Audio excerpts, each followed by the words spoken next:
সাপ, বাঘ, কুকুর, ছোট করে একটা মাছের গল্প শুনে আসি। আপনারা জানেন যে বাং মাছ হচ্ছে গিয়ে পিচ্ছিল টাইপের, এরা জালে আটকায় না।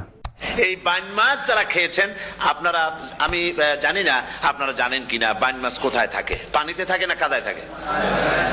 মাশাআল্লাহ, বাইন মাছ থাকে কাদার মধ্যে। কিন্তু এই বাইন মাছ যারা ধরেছে তাদের মুখে শুনেছি আমি যে বাইন মাছ থাকে কাদায়, ওকে যখন ধরে টেনে বের করায় কাদার মধ্যে থেকে এক ফোঁটা কাদা ওর গায়ে নাই। এই কলুষিত সমাজ, পাপে ভরপুর। গ্রেট ব্রিটেন, আমেরিকা, পাশ্চাত্য, আমাদের দেশ, সর্বত্র পাপ আর পাপ। এই পাপের মধ্যে বাইন মাছ শুধু খাইয়েন না, ওর কাছ থেকে শিক্ষাও গ্রহণ করেন। ও যেমন কাদার মধ্যে থাকে, কাদা ওর গায়ে লাগে না, আপনিও এই সমাজের মধ্যে আপনি আপনার কাজ চালিয়ে যান, পাপ যেন আপনাকে স্পর্শ না করে। আল্লাহ যেন পাপের থেকে আমাদের বাঁচান। আমরা বলি আমিন, সবাই বলেন আমিন। এসব কেচ্ছা কাহিনী শুনিয়ে রেজু ফজু চালিয়ে যাচ্ছে তাদের রমরমা ব্যবসা। বিভিন্ন কেচ্ছা কাহিনী যেই পরিমাণ শুনেছে ওই পরিমাণ ভাত বা চানাচুরো জীবনে খায়। সাপের কেচ্ছা, ব্যাং মাছের কেচ্ছা, বাঘের কেচ্ছা, কত রকম কেচ্ছার দুনিয়া অভাব নাই। এখন এই কেচ্ছাগুলো যদি আবারও শোনায়, এই জাল হাদিস গুলো দিয়ে আসমান জমিনের রমরমা গল্প যদি সাজায়, সেটারই নাকি খালি বলে বিষয় ভিত্তিক আলোচনা। আর যদি আল্লাহর জমিনে বাতিল গুলো নিয়ে লোকরে সচেতন করে, সেটা নাকি হয়ে যায় ইস্যু ভিত্তিক আলোচনা। পড়া নাই, লেখা নাই, দেখেন না ওয়াজে তো কোরআন হাদিস নাই, কোরআন হাদিস আছে না, কোরআন হাদিস পাবে না। 2 ঘন্টা ওয়াজ করবে কোরআন আর হাদিস শুনে, হুজুরের কেচ্ছা। এমন কথা পৃথিবীতে কোনোদিন আজ পর্যন্ত বলতে পারে না। যারা এরকম কথা বলেন তাদের খাসলাত পরিবর্তন না করলে আমরা এইসব লোক জামাতে তওবা করলেও নেই না। নাউযুবিল্লাহি মিন যালিক। ওনার গায়ে লাগলো কেন? এবার আপনাদেরকে খেলা দেখাবো, সাপের খেলা। বাবার যে আশেকান ভক্তরা আছে, তিনারা সাপও নাকি পেশ সাহেবের কাছে মুরিদ হয়েছে এবং সেই সাপকে নাকি ওই পেশ সাহেব আবার পেশ সাহেব বানানোর জন্য তদবির করার ক্ষমতা। একবার মুরিদ হয়েছিল এক পীর সাহেবের কাছে। পীর বলছিলেন যে না, আমি তো এইসব সাপ টাপ মুরিদ বানাই না। কয় না হুজুর, আমারে বানান। তারপরে মুরিদ বানায় কিছু অধিবাতারে শিখাই দিল আর বললো খবরদার কাউকে দংশন করবে না, ঠিক আছে? সে দেয়া জিজ্ঞাসা শুরু করে দিয়েছে। এর মধ্যে জমিনে রাখাল আসছে, ধান কাটছে, ধানগুলো নিবি কি করে, দড়ি দাড়ি পাচ্ছে না। তো কি করা যায়, বাঁধবে কি দিয়া? সন্ধ্যার পরে অন্ধকারে দেখে যে দড়ি একটা পড়ে আছে। ও যে কি দড়ি তা তো আরো বুঝে নেই। ওইটারে নিয়া ধান রে ফেসাইয়া লেজ দিয়ার মাথা দিয়ে এরকম করে বাসেটারে দিয়ে বাঁধছে।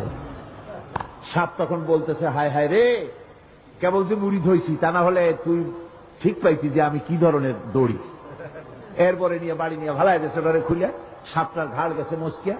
বহুত কষ্ট করে হুজুরের বাড়ি গিয়ে হাজির, কয় যে হুজুর কি একখান জিকের শিখাইলেন, আমার তো ঘাটটার মস্কিয়া শেষ।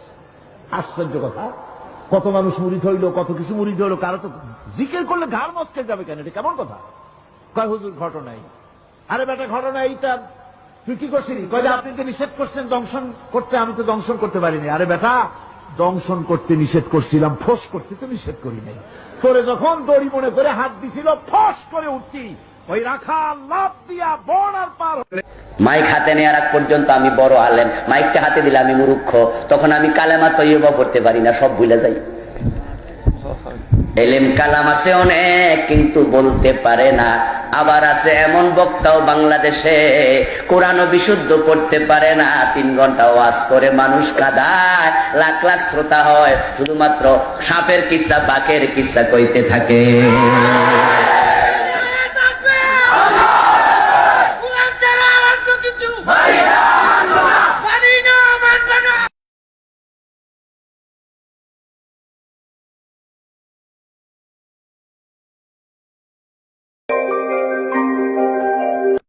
বললেন যে রাজা বসছে চুল কামাইতে, চুল কাটতে, নাবিতে চুল কাটতেছে। একটা ব্যাঙ বারবার রাজার হাতির মাথায় লাথি মারতেছে। লাথি মারে আবার পড়ে, লাথি মারে আবার পড়ে। রাজা খুব চিন্তায় পড়ে গেল, ব্যাপারটা কি? আমার হাতির মাথায় ব্যাঙে লাথি মারে, এটা কেমন কথা? এর রহস্য উদ্ঘাটন করতে হবে। প্রধানমন্ত্রীকে ডাক। প্রধানমন্ত্রী এলো। রাজার মেজাজ গরম। ব্যাঙের কি ক্ষমতা হাতির মাথায় লাথি মারে? আবিষ্কার করার রহস্য, নইলে তোমার চাকরি যাবে। গল্পের কথা তো ওনার মুখে শুনেছি। তারপরে প্রধানমন্ত্রী দেখলো আমার চাকরি বাঁচানো তো মুসিবতের কথা। কি করা যায়? বললো যে খুব চিন্তা ভাবনা করিয়া ঘন্টা 2 চিন্তা করলো, তারপর বললো যে খন্তা আনো, শাবল আনো। খন্তা আর শাবল আনা হলো, ব্যাংকটা যেখানে বসছিল সেই জায়গা খুঁজতো, খুঁজতে খুঁজতে 7 হাতের মাথায় গিয়া একটা তামার পয়সা পেল। কয় যে জাহাপানা উদ্ধার করেছি। কি ব্যাংকে কি হাতির মাথায় লাথি মারতে পারে? 2 ঘন্টা চিন্তা করছি, কিসের গরমে লাথিটা মারলো। পরে 7 হাত মাটির তলায় গিয়ে দেখি তামার একটা পয়সা, পয়সা আর গরমে লাথি মারছে। যে কোরআন হাদিস জানে, আমরা তো ভাই কিছু এখনো শিখতে পারি না কোরআন হাদিস থেকে। তারপরে একটা বিষয় শেষ করতে করতে ঘন্টা 2 পার হয়ে যায়। কোরআন হাদিস যারা জানে তার কি ইচ্ছা করবে না গল্প করবে? বাংলাদেশে নকল বেড়ে গেছে, আসল পীর কম, নকল পীর বেশি। আসল বক্তা কম, নকল বক্তা বেশি। আসল মৌলবী কম, নকল মৌলবী বেশি। আসল আর নকলে পার্থক্য আছে না? আসসালামু আলাইকুম রহমতুল্লাহ বারাকাত। প্রিয় দর্শক বৃন্দ, এমএনএন ইসলামিক টিভির পক্ষ থেকে আপনাদেরকে জানাচ্ছি আন্তরিক মুবারকবাদ। আশা করি আপনারা সবাই ভালো আছেন, ভালো থাকেন এই প্রত্যাশাই করি। এই যে একটু আগে আমরা মুহতারাম ডক্টর মুফতি এনায়েতুল্লাহ আব্বাসী সাহেবের বক্তব্যের আংশিক অংশ শুনলাম। কে কোন উদ্দেশ্যে বলেছেন আমি জানি না, কে কাকে লক্ষ্য উদ্দেশ্য করে বলেছেন তাও আমি জানি না। তবে আব্বাসী সাহেবের কথাকে আমি সমর্থন করি। বর্তমানে বেশ কিছু বক্তা আমাদের দেশের মধ্যে আছে, কোরআন হাদিসের সাথে তাদের কোনোই সম্পর্ক নাই, বা অনেকেই মাদ্রাসায় পড়াশোনা করছে কিনা বা কতটুকু পড়াশোনা করেছে একমাত্র আল্লাহ রাব্বুল আলামিনই ভালো জানেন। এখন প্রশ্ন হচ্ছে, আব্বাসী সাহেব বলেছেন যে অনেক বক্তা আছে তারা মূর্খ, কোরআন হাদিসের ওয়াজ করে না, খালি ইচ্ছা বলে বেড়ায়। উনি কি বেঠিক বলছেন? এইরকম বক্তা কি আমাদের সমাজে নাই?